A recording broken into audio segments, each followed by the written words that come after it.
आज हम एंगल्स के बारे में जानेंगे। हम कर रहे हैं 7.2 एक्सरसाइज।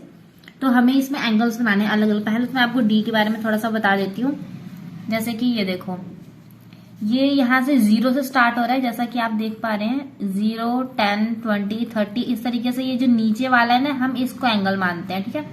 हम इसको देखेंगे 0 डिग्री, 10 डिग्री, 20 डिग्री, 30 डिग्री। ये हमारा 90 डिग्री है, फिर ये 100 डिग्री, 110 डिग्री इस तरीके से है। तो हमें यहाँ पे एंगल्स को मेजर करना है। तो हम पहले इस पे डी को हम कैसे रखेंगे, इसका ये जो बीच वाला पॉइंट है ना, हम इसको इस पॉइंट के साथ ऐसे मिलाएंगे और लाइन बिल्कुल सीधी रखेंगे। और ये देखो हम ऐसे कर रहे हैं। तो हमारा कौन सा एंगल बन रहा है, हमारा बन रहा है ये देखो, ये हम नीचे वाले को देखेंगे, ऊपर वाले को नहीं देखना है, हमें नीचे वाले को देखना है। ये कितना 70 डिग्री है। तो हमारा ये एंगल कितना बन रहा है, 70 degree. Now comes to the next question. ये देखो, इस क्वेश्चन में हम क्या करें, हम इसको फिर से हम डी को बिल्कुल ऐसे सीधा रखेंगे। यहाँ पर इसको हम यहाँ पे रखेंगे। अब देखो, ये नीचे वाला हमें देखना, ये 100 है, ये 110 है। इसके बीच में जो आधी लाइन होती है, हम इसको 5 बोलते हैं।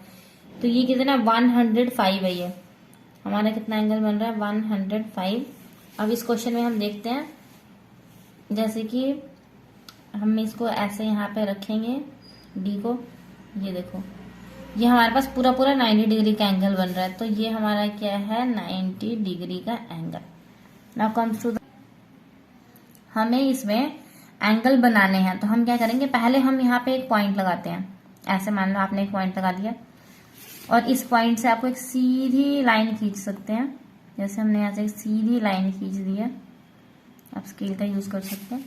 उसके बाद हमें यहाँ पे इस पॉइंट को ऐसे रखेंगे बिल्कुल बीच में।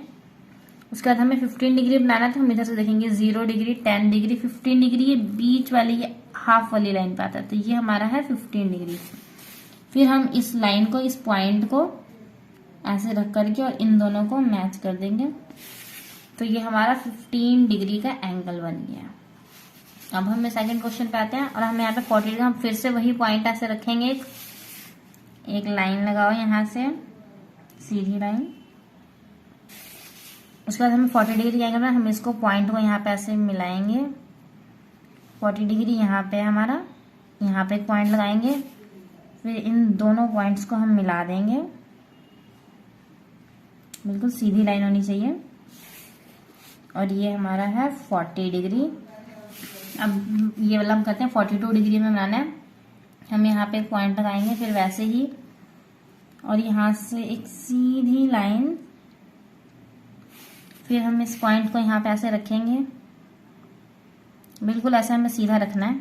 42 डिग्री, यहाँ पे 40 है, तो यहाँ पे हमें देखनी, यहाँ पे हमें 10 लाइन है। तो 1, 2, यहाँ पे जो 40 डिग्री पे 2 लाइन है, वहां पे हम इसको रखेंगे और फिर इसको इस तरीके से हमें मैच कर देना है। और ये हमारा 42 डिग्री का एंगल बन गया है। और बाकी के जो क्वेश्चन मैंने नहीं कराए हैं वो आप खुद ट्राई कर सकते हैं, क्योंकि सारे सेम ही है। नाउ कम, इस क्वेश्चन में बताना है कि हमारा ये एक्यूट एंगल है या ऑब्ट्यूज एंगल है या राइट एंगल है। जैसा कि मैंने आपको 7.1 में बताया था, मैं फिर से रिपीट कर देती हूँ कि हमें जो हमारा 0 डिग्री से लेकर के जो 90 डिग्री के बीच में होता है, वो हमारे पास होता है एक्यूट एंगल। और जो 90 डिग्री होता है वो हमारे पास होता है राइट एंगल। और जो हमारे पास 90 डिग्री से 180 डिग्री के बीच में होता है, वो हमारा होता है ऑब्ट्यूज एंगल। तो ये जो 35 डिग्री है, ये हमारा 0 से 90 के बीच में लाई करेगा। तो ये हमारा हो जाएगा एक्यूट एंगल। और ये हमारा 89 डिग्री है, ये भी 90 डिग्री से कम है, तो ये भी हमारा हो जाएगा एक्यूट एंगल।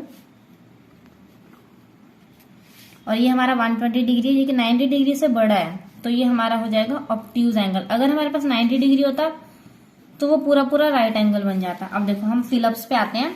फोर्थ क्वेश्चन है, an angle between 0 and 90 degree. जैसा मैंने भी आपको बताया था कि 0 डिग्री से 90 डिग्री के बीच में जो भी एंगल होता है वो एक्यूट एंगल होता है। और जो 175 डिग्री, मतलब कि 90 से 180 के बीच में लाई करेगा, ये हमारा हो जाएगा obtuse angle. The hands of a clock make an angle of, देखो जब 3 बजेंगे घड़ी में, तो वो कैसा एंगल बनाएगा। तो अगर हम देखें तो 3 यहाँ पे बजेंगे, ये हमारी आर वाली सुई यहाँ होगी, मिनट वाली सुई ऐसी होगी, तो ये बिल्कुल देखो सीधा एंगल बना रहा है। तो ये हमारा क्या बन जाएगा, राइट एंगल बन जाएगा।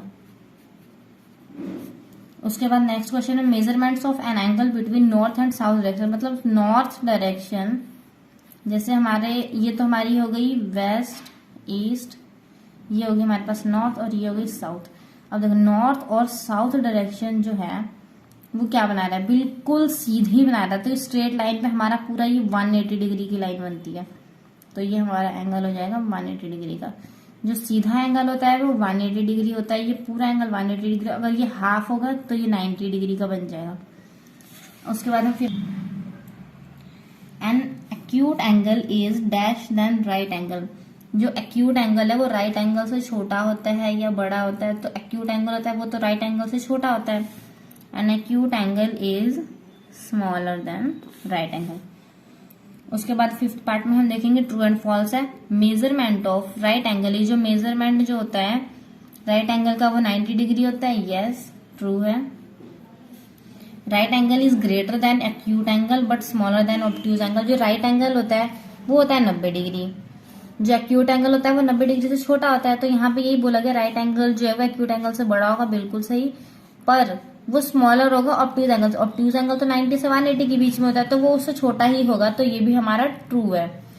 उसके बाद थर्ड पार्ट में देखेंगे हम on the internal and external scale of protractor measurements are return up to 90 degree तक होते हैं, डी में नहीं, ये 180 डिग्री तक होते हैं, तो ये हमारा फॉल्स हो जाएगा। उसके बाद 85 डिग्री से राइट एंगल नहीं, क्योंकि 85 डिग्री 90 डिग्री, जो राइट एंगल होता है वो 90 डिग्री होता है, तो ये हमारा फॉल्स है। जो 115 डिग्री एंड ऑब्ट्यूज एंगल, ये हमारा ऑब्ट्यूज एंगल होगा, क्योंकि ऑब्ट्यूज एंगल 90 डिग्री से 180 डिग्री के बीच में होता है, तो ये हमारा ट्रू है। 90 degree and acute angle, 90 degree acute angle नहीं होता है, ये एक राइट एंगल होता है, तो ये हमारा फॉल्स है। That's it.